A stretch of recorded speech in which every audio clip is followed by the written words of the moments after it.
There are questions tonight about how effective new federal mortgage guidelines will be at keeping Canadians in their homes. Ottawa unveiled it last week. JP Tasker looks at what they are and whether they'll help in the face of high interest rates.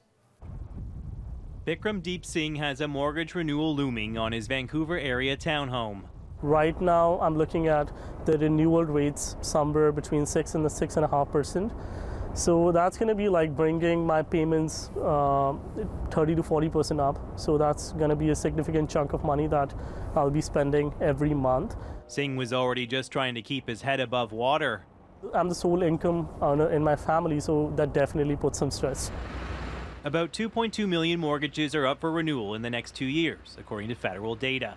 Those households will be paying a lot more with record low rates in the rearview mirror. Kevin Larkin doesn't think he can keep his Surrey, BC home on a teacher's salary.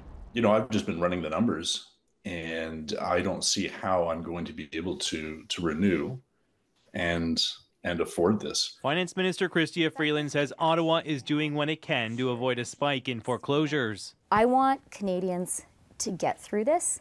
I want Canadians to be able to afford their mortgages and keep their homes. That's where the government's new mortgage charter comes in. A series of guidelines for banks, including allowing temporary extensions of amortization periods so people can take longer to pay, and exempting homeowners from a stress test when switching lenders at renewal. Most banks were doing many of these things. This real estate watcher says the charter won't change much. People are already offloading properties they can't afford, and it could get worse. If rates stay in the sixes for another 12 months, we're going to have potentially and very likely some downward pressure on prices. I mean, something's going to break. The good news is inflation seems to have stabilized. The bad news, interest rates might not go down as fast as they went up.